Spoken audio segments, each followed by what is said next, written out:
자, 그러면 에이싱크를 사용하기 위해서 하나의 예시를 좀 드려볼 건데, 여기다가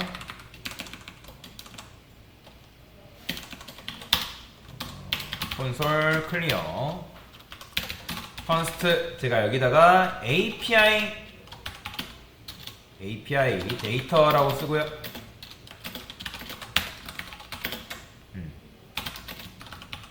리턴 new promise 객체를 리턴하는 녀석을 만들 거예요. resolve. 그다음에 rejected.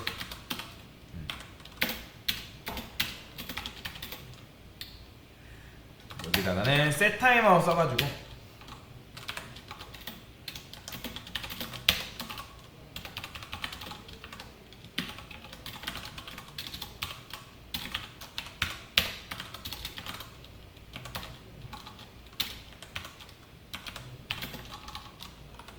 자, 이런 식으로 쓰고요. 그 다음에 async.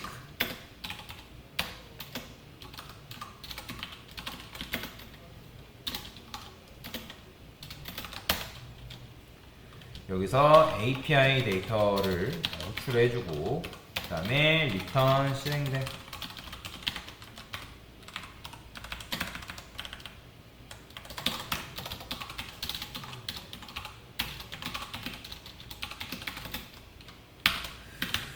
RESP라 쓸게요. 리스폰스라고 보시면 되고요.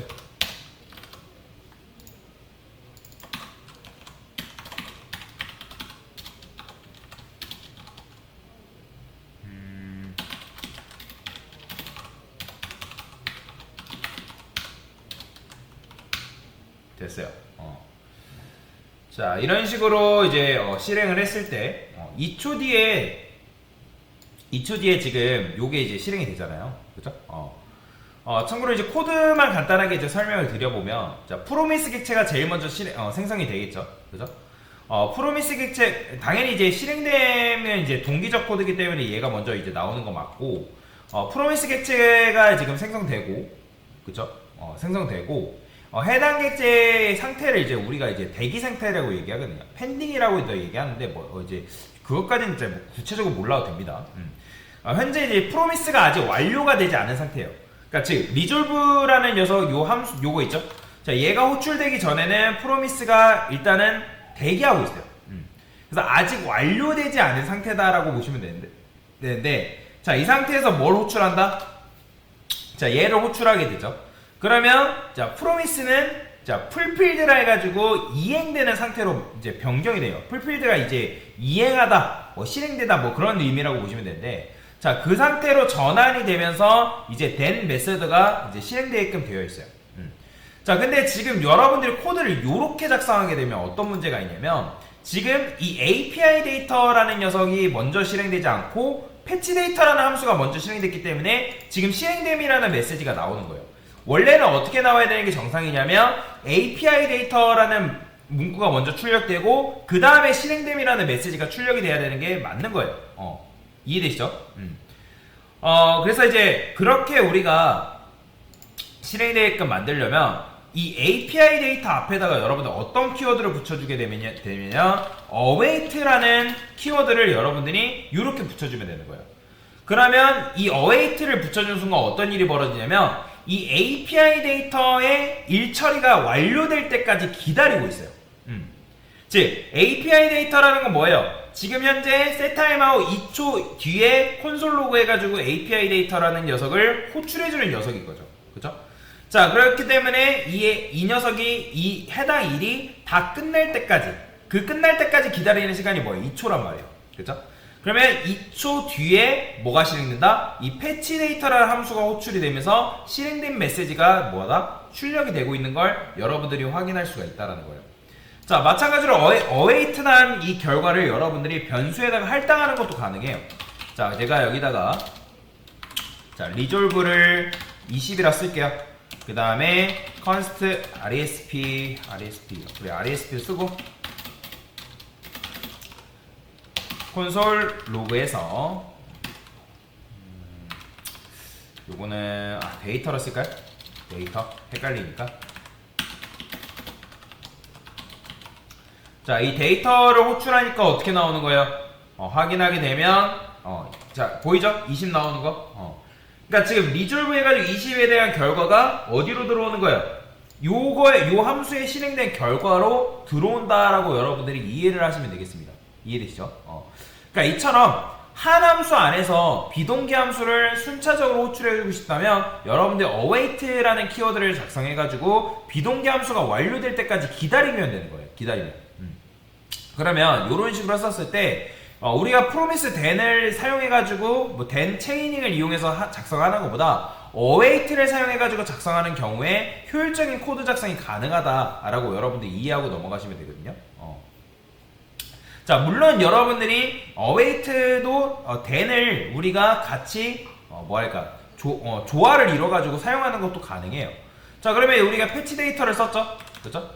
이거를 굳이 이렇게 안 쓰고도 제가 이렇게 써볼게요. 얘는 잠깐 주석 걸고. 자, 이렇게 API 데이터를 지금 뭐 했어요? 2번 썼죠. 그러면 일단 첫 번째 비동기 작업 2초 걸리죠. 그 다음에 2초 대기하고 나서 API 데이터 또 실행되고 나서 이 실행됨이라는 메시지가 나오는 거예요. 그러니까 총 4초가 걸리는 거야. 4초. 그죠? 자, 그러면 제가 여기다가 펑션 패치 데이터 프로미스라고 적어볼게요. 리턴 리턴한 다음에 패치 데이터라고 적어줄 거고요. 왜냐면 패치 데이터는 기본적으로 뭐 한다? 프로미스 객체를 반환한다 했죠. 그렇기 때문에 여기다가 뭘 쓸 수 있다? then을 쓸 수 있어요. then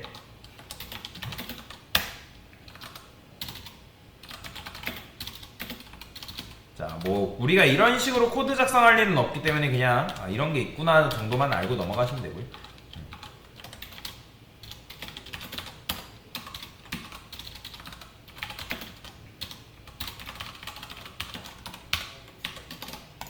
자, 이렇게 썼죠? 그 다음에 이 함수를 호출해주면 되겠죠. 자, 그러면 자, then 잠깐만요. 패치 데이터. 자, 이런 식으로 나오죠. API 데이터, 뭐 API 데이터. 이거 잠깐 주석을 끌게요. 지금 이제 우리가 뭐 했냐면 자, 프로미스를 이용해가지고 이제 체이닝을 한 거잖아요. 된 체이닝. 그러면 첫 번째 일단 요 패치 데이터를 호출하죠. 그러니까 리턴을 하잖아요. 그 다음에 이제 첫 번째에서 이제 패치 데이터를 호출하고 나서 그 다음에 두 번째 패치 데이터를 호출하는 거죠. 그 다음에 모든 이제 패치 데이터의 호출이 끝나면 그때 이제 실행됨이라는 메시지가 이제 반환이 되는 건데. 반환이 되는 건데, 얘는 잠깐 주석을 걸고 이것만 따로 떼서 실행을 좀 해볼게요. 타입 에러 오타 났네요. 자, 그러면 API 데이터 나오죠, 그죠? 그 다음에 나오고 또 나오고 이런 식으로 나오는 거죠, 그죠? 이렇게. 그러니까 지금 이제 이렇게 호출이 되는 거예요. 첫 번째 패치 데이터. 그러니까 첫 번째 패치 데이터는 여기서 실행되면 이미 한번 2초 기다렸다가 한번 2초 기다렸다가 한번. 자, 여기서 4초가 걸리죠. 그 다음에 또 그때 이제 then을 이용해서 패치 데이터를 또 호출하고 있기 때문에 2초. 그러니까 총 8초가 걸린단 말이에요. 8초. 8초가 걸린다라고 여러분들이 이해를 하시면 되겠습니다. 그렇죠? 자, 그래서 이런 식으로 이제 지금 이제 코드가 실행되고 있는 그런 상황인데, 자, 여러분들이 asynch를 이용해서 정의된 패치 데이터 함수는 뭐다? 요거 호출의 두 개를 API 데이터의 작업을 이제 순차적으로 2번 각각 2초씩 그리고 이제 4초.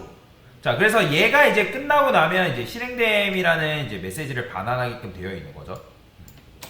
자, 요거 해볼게요. 그러면 마지막에 결국에는 뭐 한다? 요걸 이용해서 이제 실행됨이라는 얘네 들어가고 얘하고 나서 이제 실행됨이라는 메시지가 이런 식으로 이제 호출이 되고 있는 상황이다 라고 보시면 될 것 같습니다. 자, 이해되죠? 자, 이게 좀 어려운데 처음에 요걸 이제 하게 되면 어려워요. 근데 이제 요걸 나중에 작업을 계속 해볼 거거든요. 그래서 여러분들이 보통 이런 식으로 작업할 일은 없고 나중에 이제 API를 가져와서 그걸 데이터를 가져오는 뭐 그 정도만 여러분들이 이해하고 넘어가시면 될 것 같아요. 어렵다라고 하시면 그래서 이런 식으로 여러분들이 실행됨이라는 메시지도 출력하는 게 가능하다라고 보시면 돼요. 그리고 이제 패치 데이터 프로미스 같은 경우는 따로 실행되지 않았기 때문에 해당 함수는 현재로서 출력 결과에 영향을 미치지 않는 걸 볼 수가 있고요. 근데 이제 중요한 거는 여러분들 여기 await를 써야 되는데 이 await라는 거는 어디서만 쓸 수 있다? 얘는 async 내에서만 쓸 수 있습니다. 여러분들 await를 이거 바깥에다가 이렇게 써버리면 어떻게 되냐면 에러 나요. 에러 보이죠? await is only valid is async 즉 얘는 async 안에 있을 때만 유효하다라고 보시면 되거든요. 그러게 되면 여러분들이 얘를 바깥에다 쓰는 거는 불가능하다라는 거 알고 넘어가시면 되고요. 자, 그러면 제가 이번에는 요거를 이렇게 써볼게요. 자, throw라고 쓰고 new error라고 이렇게 쓸 거예요. 에러 발생.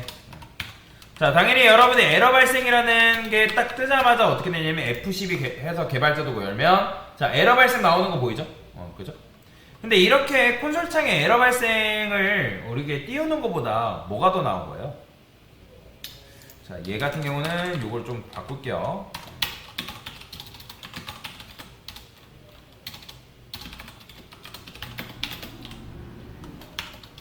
const라 써주시고 그 다음에 resp라 쓴 다음에 await라 써줄 거예요.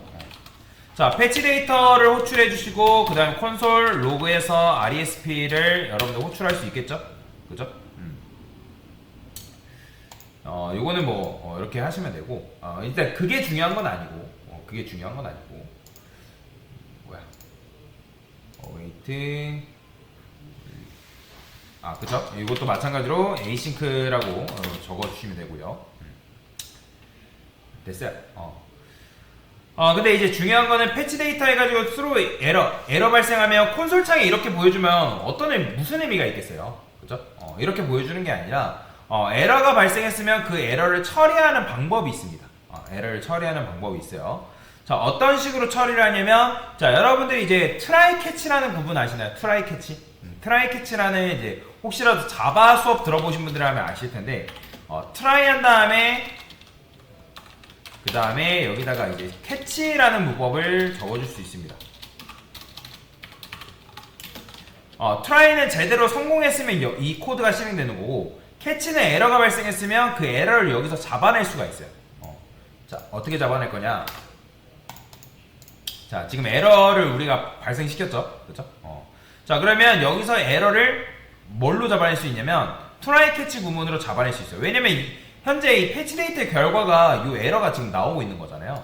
그래서 try라고 적어주시고 그 다음에 catch try에서 이렇게 해주면 되고 그 다음에 catch에서 지금 이렇게 하면 RESP가 접근이 안 되겠죠? 그래서 요거는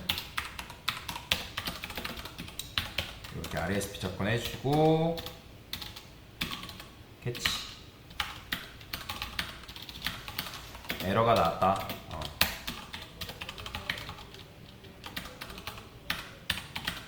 자, 메시지를 출력을 할 겁니다.